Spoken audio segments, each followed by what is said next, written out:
놓고 기도하기 위하여 이 자리에 모인 우리를 기억하여 주옵소서. 주의 은혜가 필요하고 주의 그 소생케 하는 능력이 우리에게 필요합니다. 오늘도 우리를 살아나게 하시며 새롭게 하시며 주와 동행하는 아름다운 발걸음이 되도록 오늘 이 밤 좌정하여 주옵소서. 감사드리며 예수님의 이름으로 기도드립니다. 아멘. 오늘 우리에게 주시는 하나님 말씀은 요한복음입니다. 요한복음 6장 16절에서 21절까지 말씀입니다. 요한복음 6장 16절에서 21절까지의 말씀인데요, 한 절씩 교독하시고 마지막 절 합독하시겠습니다. 저물매 제자들이 바다에 내려가서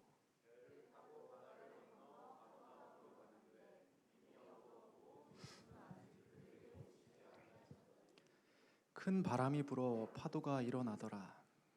제자들이 노를 저어 10여리쯤 가다가 예수께서 바다 위로 걸어 배에 가까이 오심을 보고 두려워하거늘 이르시되 내니 두려워하지 말라 하신대 이에 기뻐서 배로 영접하니 배는 곧 그들이 가려던 땅에 이르렀더라. 아멘. 올해 8월쯤에 재밌는 기사 하나를 봤는데요, 제목이 이렇습니다. 물 위에서 걷기 실제로 가능. 당연히 호기심이 발동하는 거죠. 내용을 쭉 살펴봤더니 우블랙이라는 용액을 만들면 되더라고요. 쉽습니다.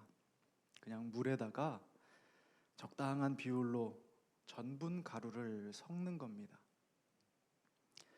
비밀은 전분의 탄소 구조에 있답니다.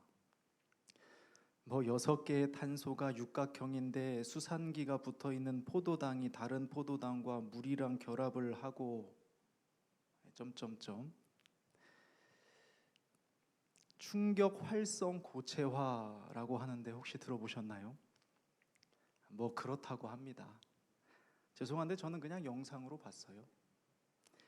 우블랙에 손을 넣어보면 액체와 같습니다. 그런데 여기에 강하게 힘을 주면 충격받은 아래쪽이 순간적으로 고체화가 되는 거예요. 진짜 신기하더라고요. 근데 보면서 이것도 어디서 누군가 흉내낼 것 같은데 싶었습니다. 어떤가요? 제가 하얀색 양복을 입고 누벅누벅 걸어 나와서 물에 손을 담그고 고상하게 쫙쫙 휘젓다가 갑자기 물 위를 힘있게 달리는 거예요. 어떻게 됩니까? 박예수 탄생하는 겁니다. 네, 우리 집사님 한 분은 이미 넘어오신 것 같아요.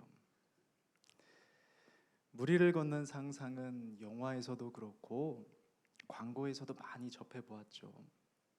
이뿐인가요? 물이 막 갈라지거나 물이 다른 액체가 된다거나 하는 것들도 그렇습니다. 모티브가 어디일까요? 다 성경 이야기예요. 오늘 본문은 풍랑 사건입니다. 예수께서 물 위를 걸으신, 그리고 베드로도 걸었던 그 이야기죠. 아시는 대로 풍랑 사건은 마태복음에도 기록이 되어 있습니다. 약간씩 다른 표현이나 추가된 내용이 있기 때문에 병행하여 살펴보면 더 풍성한 이야기가 될 것 같습니다. 자, 풍랑 사건은 오병이어의 기적을 경험하고도 여전히 마음이 둔한 제자들에게 일어난 사건입니다. 아니, 준비된 사건이라고 봐야 할 것 같아요. 제자들의 눈을 뜨게 하고 믿음의 전환이 일어났던 이야기거든요.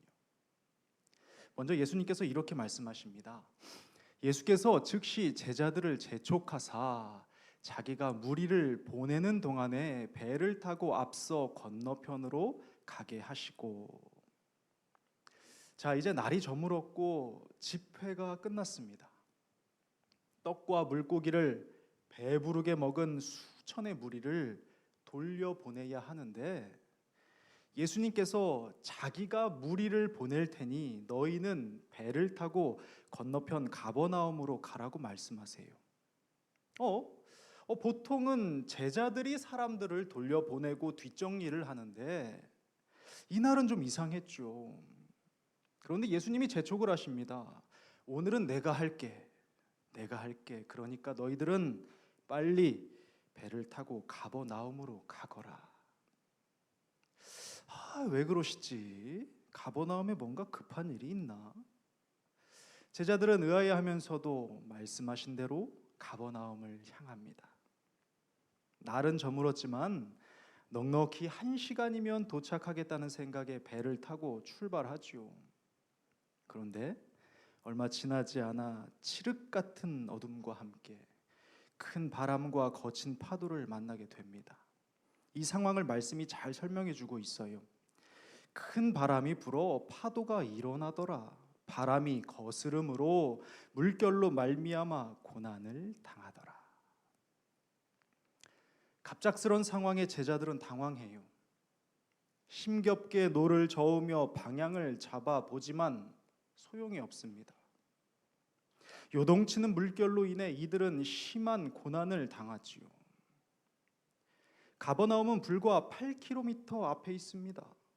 배로 가면 1시간도 못 되어 도착할 수 있는 거리인데 제자들은 새벽 4시가 될 때까지 고작 10여리 간신히 절반만 왔을 뿐입니다. 자, 생각해 보세요. 바다에서 잔뼈가 굵은 베드로와 그의 형제가 노를 잡았는데도 장장 7시간을 풍랑과 사투합니다.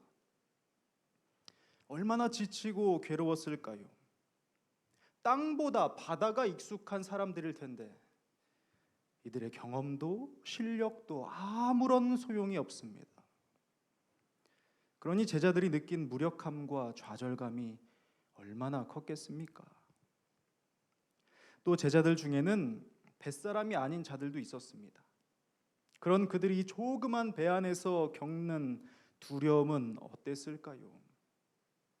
완전한 어둠, 거센 풍랑과 배에 점점 차오르는 물, 그리고 비바람 소리와 뱃사람의 고함이 뒤섞여서 아마도 죽음을 실감하고 있었을 겁니다. 모두가 살 소망을 잃어버리는 거예요. 7, 8시간이 지나자 더 이상 노를 잡을 힘이 없어서 손을 놓습니다.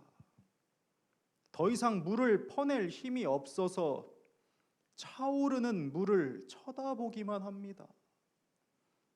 이제는 정말 포기해야 하는 상황인 거예요. 어떠신가요?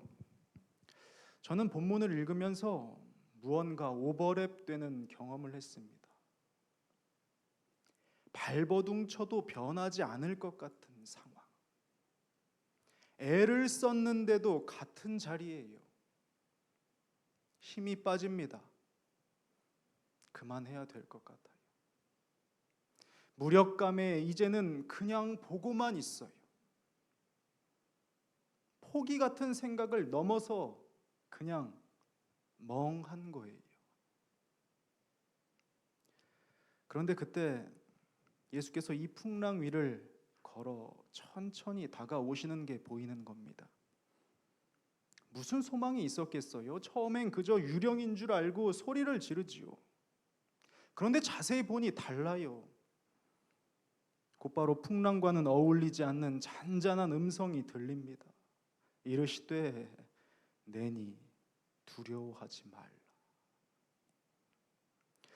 예수께서 두려움과 끊어진 소망 위를 걸어 저들에게로 오시는 겁니다. 예수께서 무력함과 좌절, 고난과 고통 위를 걸어 오고 계시는 겁니다. 예수께서는 죽음 같은 풍랑 위를 걸어 저들에게 오셨어요.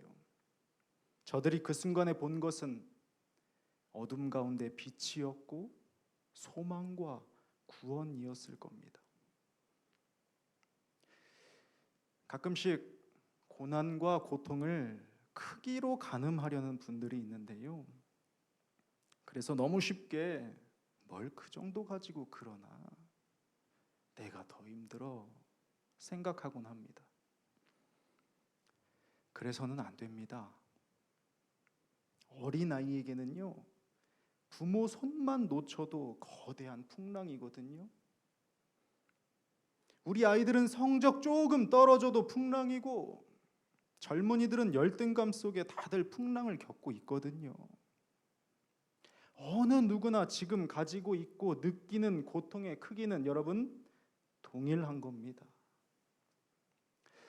자, 그런데 마태복음에는 예수님께서 제자들이 힘겹게 노젓는 것을 아시고 밤 4경쯤에 그들에게 오셨다고 기록합니다. 참 이상하죠? 저들의 힘겨움을 보고 계셨지만 가장 어두운 밤 4경이 올 때까지 기다리셨다는 겁니다. 고난인 것도 알고 고통인 것도 아셨지만 기다리신 겁니다. 왜일까요? 저들의 다친 눈이 새롭게 떠져야만 했기 때문입니다. C.S. 루이스가 쓴 스크루테이프의 편지를 잘 아실 텐데요. 여기서 악마가 보낸 편지 중에 고통에 관한 이야기가 있어 짧게 소개해 드릴까 합니다. 너는 왜 인간에게 고통을 주려고 하느냐? 인간은 고통을 주면 자기 자신을 돌아본다. 자기 뜻대로 일이 안 되면 인간은 본질을 돌아보는 성향이 있어.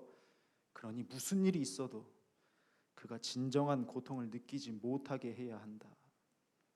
5분간의 순수한 치통만으로도 네 전략이 죄다 폭로되고 만다. 그러니까 인간을 괴롭히려면 계속 잘 되게 도와줘라. 그 사람이 원하는 건 다 잘 되게 해줘. 그러면 그는 방향을 틀 기회를 갖지 못하게 될 거다. 너무 명백하죠? 여러분 생각해 보세요. 우리가 평범한 일상에 대한 감사를 되찾을 때는 언제입니까? 병상에 누웠을 때입니다. 그곳에서 몸으로 받았던 햇살 한 줄기, 바람 한 점을 그리워하며 나의 연약함을 보게 되지요. 여러분 정말입니다. 그저 걸을 수 있는 것에 감사하게 돼요. 더 많은 것을 가지려고 하지 않게 돼요.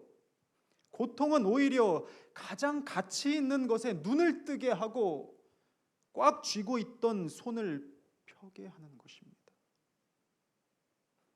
시편 기자의 고백을 기억하십니까? 고난 당한 것이 내게 유익이라.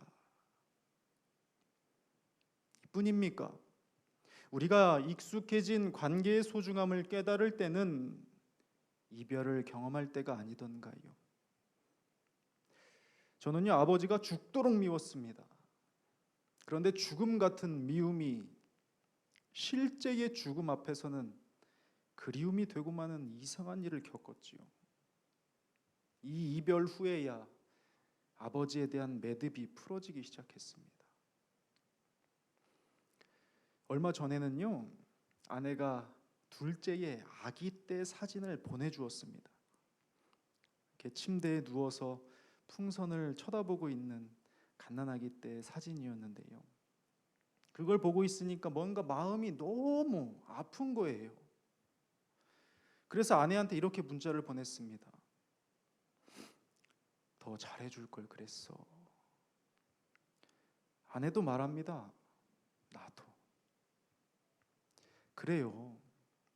이제 그때로는 돌아갈 수 없지만 분명한 것은 지금이 참 소중하다는 걸 깨닫는 겁니다.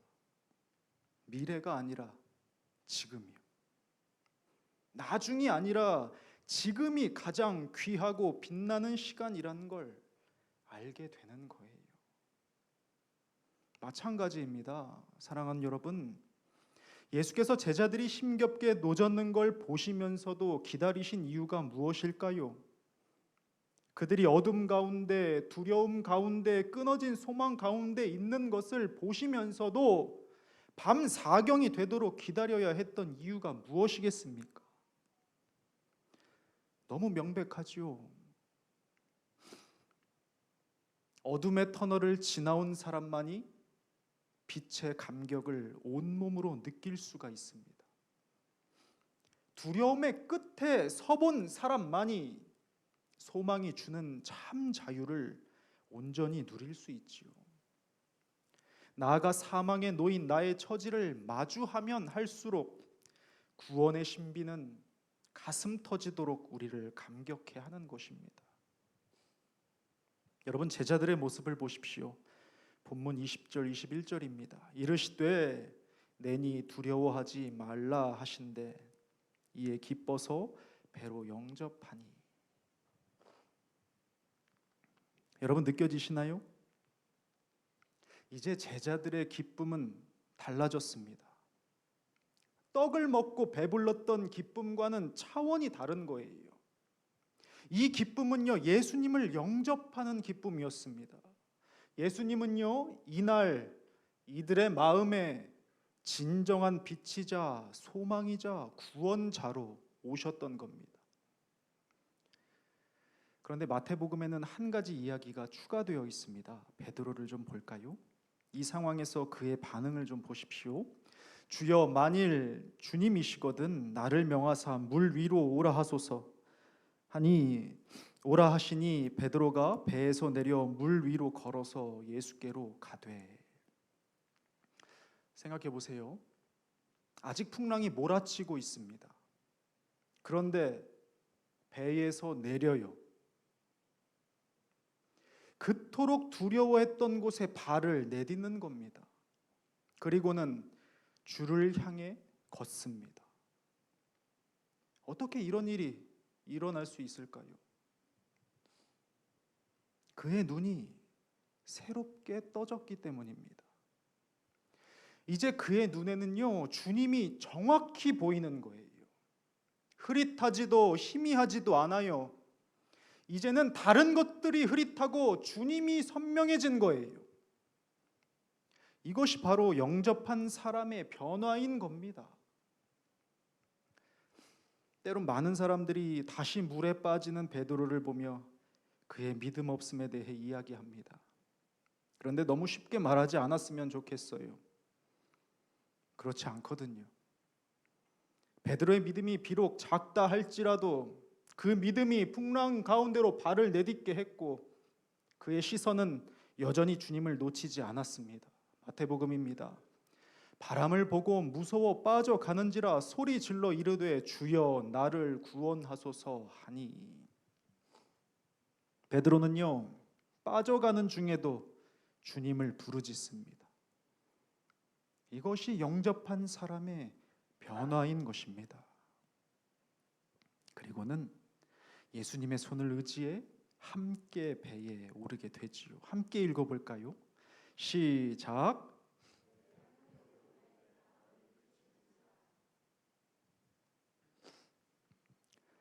주님께서 배에 함께 오르시자 무슨 일이 일어납니까? 곧 바람이 그칩니다. 그렇습니다. 주님의 뜻은 풍랑을 주는 것이 아님이 분명하지요. 주님의 뜻은 우리의 배에 함께 오르는 것입니다. 그리고는 보여주시려는 겁니다. 우리로 알게 하시려는 거예요.